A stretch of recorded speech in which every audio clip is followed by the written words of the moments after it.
Many years ago, in the beautiful town of Manjai, lived a lady named Kadijatu. She was an accountant at a small agricultural NGO in town, and even though the pay wasn't much, she was proud of her job because it helped her keep the lights on at home, helped her send her younger sister Awa to nursing school, and helped her take care of her mother, whose arthritis had made working become a daily prayer point.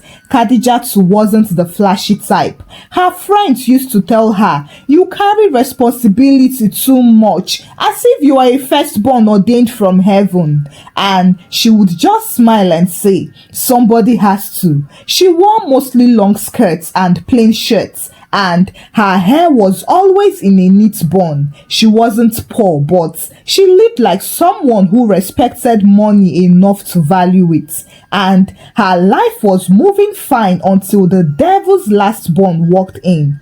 Usman came into Kadijatu's life like the last boss when you've already given up at the bus stop. They met at her cousin's wedding in Fajara, where he wore a deep blue kaftan. His beard was carved like he used compass. His perfume hit before his handshake, and when he smiled, two dimples danced on his face. He told her she had a calm spirit and that he liked quiet women because noisy ones drained his peace. And somehow, those words started planting themselves in Kadijatu's heart like slow poison wrapped in honey. He said he ran a car import business, that he just shipped a Toyota Corolla to a client in Bikama, and was thinking of opening a second garage in Lamin. He sounded like a man who had plans, not just dreams. And because he always had receipts to back his talk, pictures of car engines, receipts of car parts, phone calls that always ended with "yes, boss," Kadijatu didn't see any reason to doubt him. He started visiting her after work, sometimes with shawarma and sometimes with flowers. He greeted her mother with respect and offered to sponsor her sister's textbook fees without being asked. He never raised his voice, never acted proud, and soon he started talking about the future. One evening, as they sat under the tree behind her house, he said, "I don't want to waste time. I want to build with someone. You are different, not loud like all these Instagram girls. You are a wife material in a world full of polythene bag."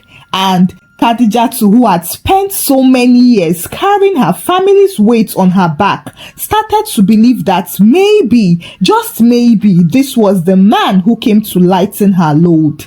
Within months, they did their traditional marriage. People said she was lucky that she had caught a good man in a season where many were catching disappointments. And her mother cried out of relief, "I can finally sleep knowing that someone will watch over you." Soon after the marriage, Usman suggested that they open a joint account. He said it would help them grow faster as one. Something about two people and one pocket. Kadijatu hesitated. She liked structure and she liked being in control of her fund. But he kept insisting that trust was the foundation of every good marriage. He kept insisting that his own parents used a joint account and built a house together, and that if she didn't trust him, what was the point of calling him her husband? So she agreed. They went to the bank on a Friday afternoon. The customer service officer took their details and entered it into the system. But just before submitting, she frowned. Madam's details didn't save," she said as she was clicking repeatedly on the system. The server just hung. Before Kadijatu could respond, Usman laughed and waved his hand. "Don't worry, just proceed with my name for now. She will be added later. It's me and her, so it's the same thing."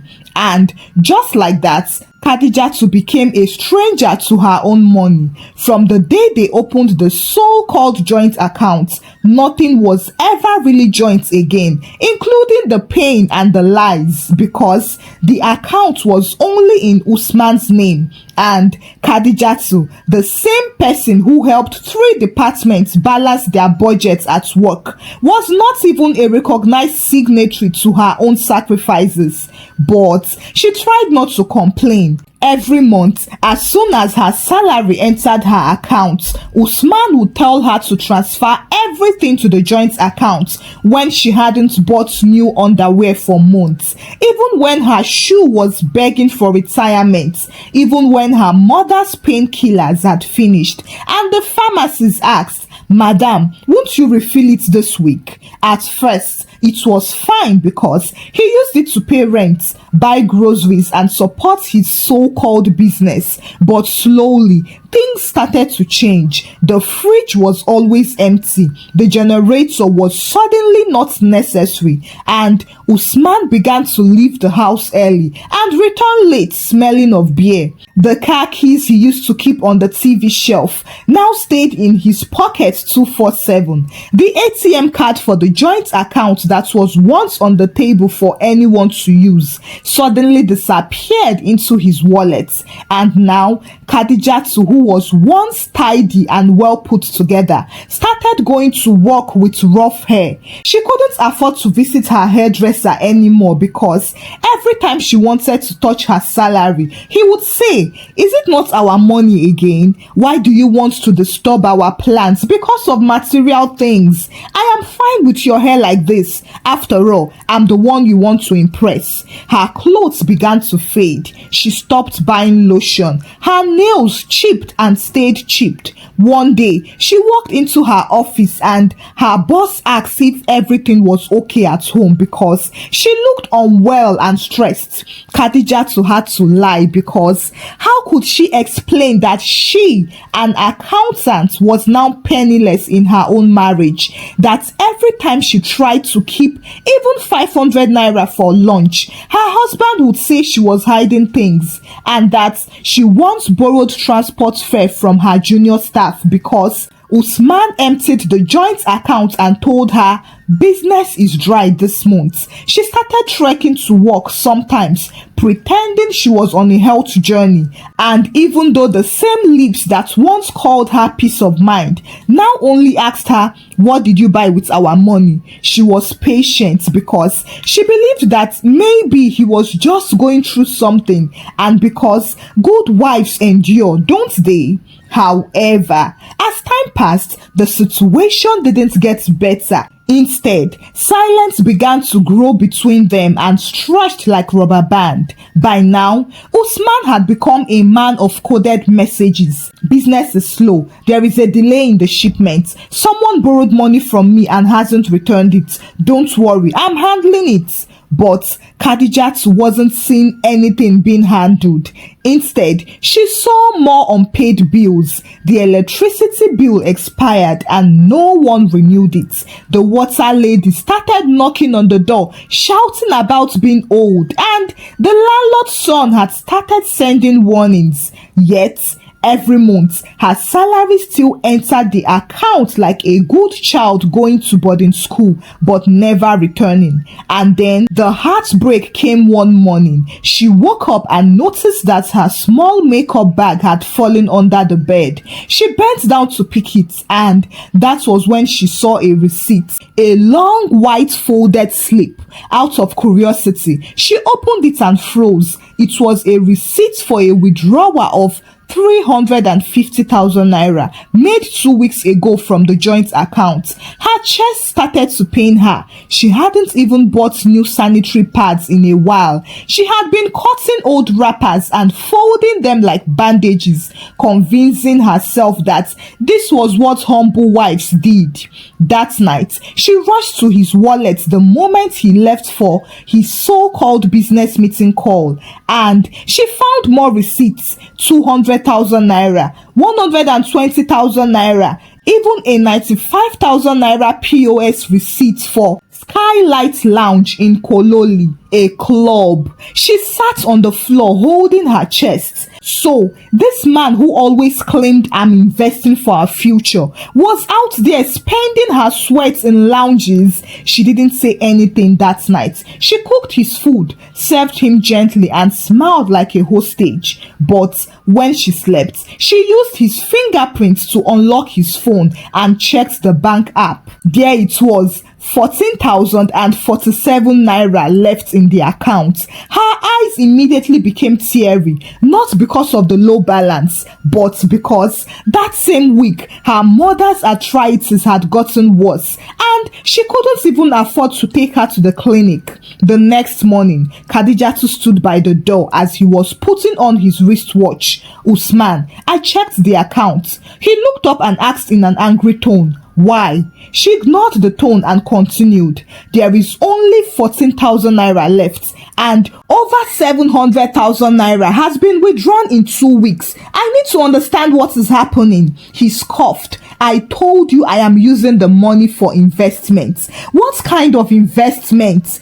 And why are you interrogating me like EFCC?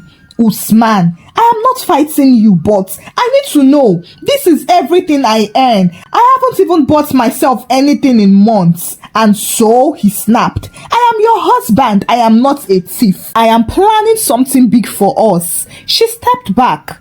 Then tell me what it is. Show me proof. At least let me be part of the planning. He picked up his bag and walked towards the door. You don't trust me. That is your problem. And he left. Just like that. No apology, no explanation or remorse. Immediately, she felt sick and her chest felt tight. She started calculating the 50,000 naira for hours hostel that she couldn't pay last month, 8,000 naira school fee balance for her cousin that she had to cancel, and the 5,000 naira for her mother's BP drugs she promised to buy but never did, all because her money was gone in a joint account that now only held 14,000 naira and one big empty promise. The next morning, she didn't dress for work. She just sat on the bed, wrapped in her faded towel, staring at her mirror, wondering how she got here. But the girl in the reflection had no answer, because that girl who was once strong,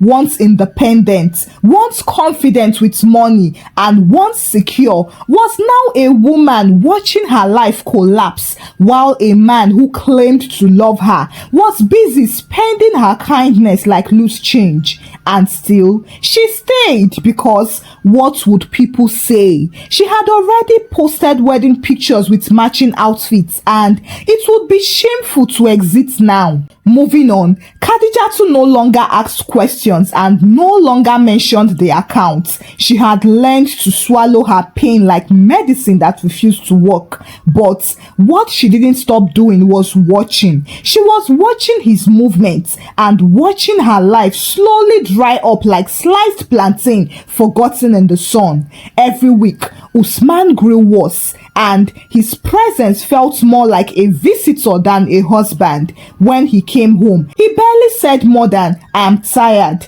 And when she served him food, he ate it like someone doing her a favor. Then the lies started showing their faces more boldly to her.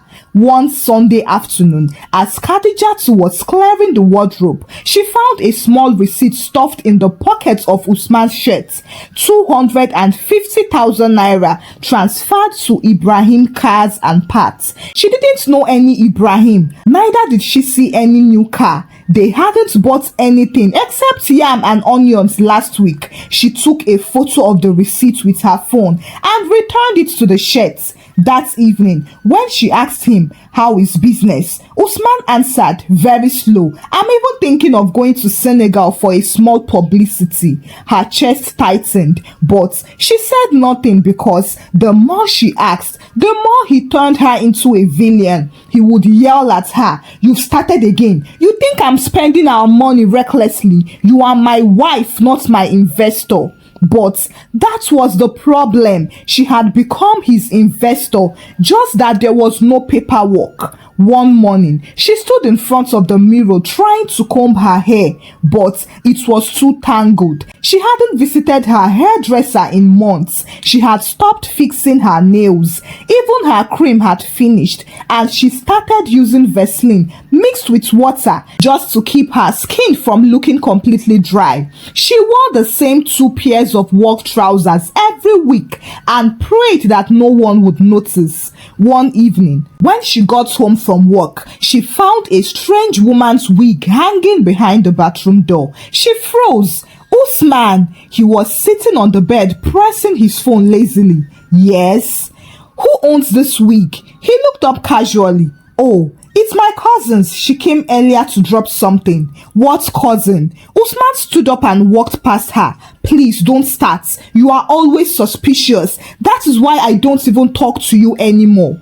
That night, when he was asleep, she crept into his bag and saw a second phone. A phone she didn't know he had. It was locked, of course. But in that moment, she knew that she was married, but she was not in a marriage. The next morning, she didn't greet him. She got dressed for work, wore her faded black dress with tear under the armpits, powdered her face, and as she passed by him at the door, he asked coldly, "You didn't make tea?" She turned and looked at him properly. "No, I didn't make tea and I won't. I am tired." He stared, then laughed. "You are tired? From what? Sitting in the office all day and typing figures?" But she didn't answer because if she opened her mouth, she would pour out every sleepless night, every unpaid bill, every time she borrowed from a junior colleague, and every ache from watching herself disappear alongside her salary. So she walked past him and said to herself, "One day you will see the balance of what you've done, and it won't be in money." From that month, Kadijatu stopped contributing her salary, not because she wanted to rebel, but because there was nothing left to give. Still, she managed to keep her marriage. She came home every day, cooked, cleaned, washed his clothes, and kept the house moving as if she was on autopilot. Even when he snapped at her for not buying toothpaste, even when he came home smelling of another woman's perfume, she held herself together like a cracked plate, pretending not to be broken, until that morning when everything finally scattered. Kadijatu was standing in front of the house, washing her slippers with detergent and sponge, when she heard someone knock on the gate. She opened it and saw the landlord's eldest son standing with a frown on his face and a brown envelope in his hand. "Good morning," he said stiffly. "Good morning," Kadijatu replied. He stretched the envelope to her. "Give this to your husband." She collected it. "What is it?" "Eviction notice. We have been patient, but 3 months is too much. No rent and no explanation." Her heart skipped. She nodded, thanked him, and closed the gates. Kadijatu didn't know whether to run or cry. She walked back inside and saw Usman still snoring loudly on the bed. His phone was vibrating beside him. Probably another woman was calling him. She dropped the envelope beside him and went to boil water for oats. 20 minutes later, he came into the kitchen. "What's this envelope?" She didn't answer him immediately. She stirred her oats gently, purposely letting the silence stretch long enough to make him uncomfortable. Finally, she said, "It is an eviction notice." He laughed like someone hearing a joke. "Eviction? For where?" "For here. This house, this bed, this kitchen." He blinked. "But I paid the rent." "When?" "Last month." "No problem. The envelope is for you." Maybe they had amnesia, but they said you haven't paid in 3 months. Usman went dumb. She turned to face him. "Usman, you used over 1 million naira in 3 weeks from our account, but you couldn't pay 180,000 naira for rent." He shrugged. "I was planning to." "No, don't lie again." She placed her spoon down and shouted at him. "I saw the receipts. I saw the transfers. I know about the hotel in Banjul. I know you have been withdrawing cash and living a double life. I know you emptied the joint account. I know everything, Usman. So don't insult me again with your small lies. He stared at her like she had slapped him. Then he hissed, so you have been spying on me? You think you are smart? Kadijatu shook her head. I am not smart. I am just no longer blind. He scoffed, walked back into the room and began packing his things. The next day, she went to his shop in Latrikunda, hoping to find answers or maybe proof to convince herself that she hadn't been a complete fool. But when she got there, the shop was locked with a big padlock. The neighboring tailor told her, Madam, he hasn't opened that shop in 2 months. Kadijatu swallowed hard. Do you know where he went? The tailor shook his head. I heard he traveled to Senegal, but he didn't tell anybody. She thanked him, turned and walked away. Kadijatu didn't cry until she reached the back of the compound. Then she sat on a stone near the tap, buried her face in her hands, and at that moment, hot and heavy tears came out, as if all the months of endurance had been waiting for permission to flood out. That night, she did not sleep. She sat by the window, staring at the dark sky, wondering how a woman can love a man with her whole heart and still end up empty. She trusted him and surrendered to him because she thought that was love. She believed that if she gave him everything, he would give her forever. Now, all she had was debts, silence and shame. The next day, she packed her bags into her mother's house, the same one she had left proudly as a married woman. As she lay on her old mattress one night, crying without a sound, a call entered her phone. It was from her old schoolmate Fatumata, who was now a financial literacy coach and content creator. They hadn't spoken in over a year. Kadu, I just saw something. Are you okay?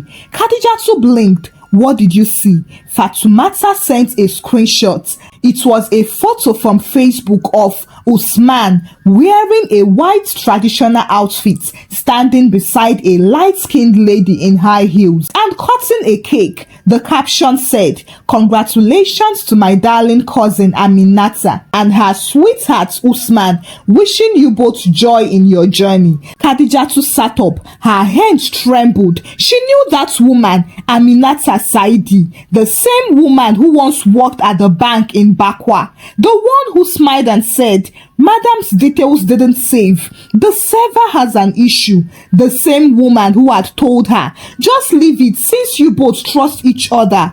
Oh, now she understood. Usman had been sleeping with Aminata, possibly before the marriage, possibly during the marriage, or probably after. That server didn't hang. That server was blocked intentionally. The whole thing had been a setup. Her head felt like it would explode. The betrayal wasn't just romantic. It was financial, spiritual, and public. However, she stopped crying and began searching. She went through his old receipts on her phone, gathered phone numbers, tracked down one mechanic whose name was on a fake invoice, and used her accounting skills and digital knowledge to trace every suspicious transaction. And that was when she noticed that Usman had created a second account under a business name. Her money, the rent, the food money, her mother's medicine money had been transferred there, piece by piece, without her knowledge, without her signature or permission. She forwarded everything to Fatumata, who stared at the documents in disbelief. This man is a proper thief. Fatumata didn't waste time. She used her connections at the financial fraud office to file a quiet complaint. They began investigating, and within days, the money in Usman's account was frozen. Suddenly, he couldn't touch the money. Then Kadijatu saw a message on her phone. An unknown number texted her, "You think you are smart? I will deal with you. You can't embarrass me and go free." Kadijatu stared at the message and smiled because she knew that she had finally started pinching him.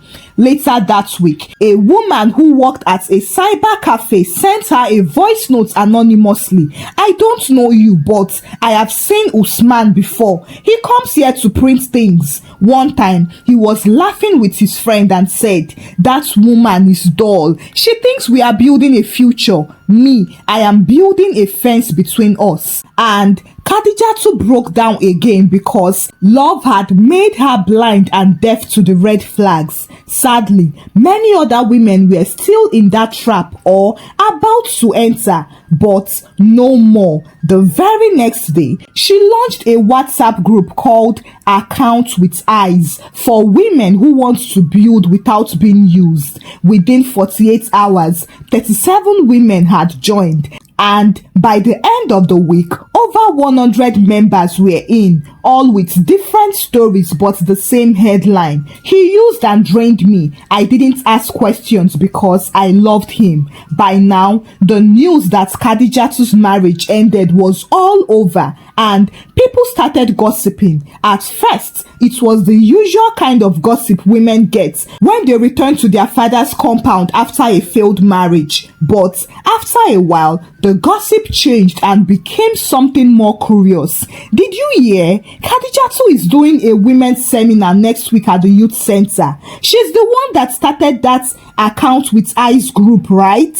My niece joined it. She said they helped her recover the money her ex-boyfriend borrowed and disappeared with." One day, one of Fatumata's friend, a radio presenter, reached out to Kadijatu and said, "Kadu, your story can change lives. Come and share it. Let women hear it from someone who wore the shoes." At first, Kadijatu hesitated, but then she remembered how she used to sit in that rented apartment, squeezing old wrappers into pads because she couldn't afford 800 naira sanitary pads, and how Usman would lie with a straight face while emptying her account. So she went. That Thursday afternoon, she sat in the cool radio studio, and as she began to talk, the pain and the shame left her chest and entered the air. She said, "I didn't lose only money. I lost both time,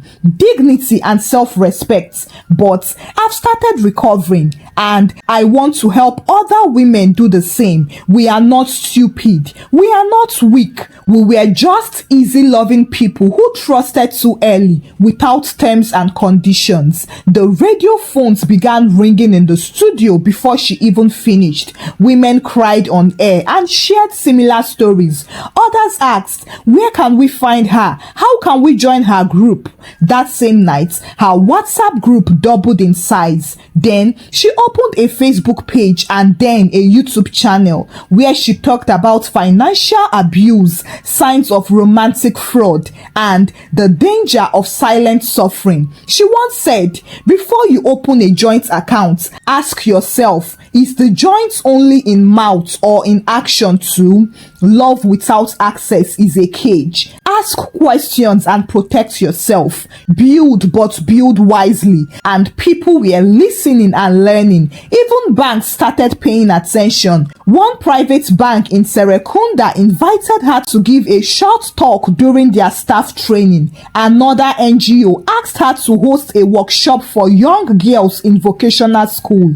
Meanwhile, Usman was falling painfully. The small clients he had in the car import business started calling Kadijatu instead, demanding to know why they couldn't reach him. One man said, "Madam, I saw your name linked to the account. This Usman is a thief. He collected 300,000 naira from me and vanished." But by now, the fraud unit already had an open file on him. His remaining bank access had been restricted, and when he foolishly went into the bank premises to rectify the restriction one day, he was detained, arrested, and charged for financial fraud alongside with Aminata, the woman banker who opened the joint account. Thank you for watching the story. Kindly share your thoughts about the story with me in the comment section. What lessons did you learn from the story? Kindly share the story out with your loved ones. Give the story a thumbs up and subscribe to this channel if you've not done so by now. Until I bring another story your way. Bye.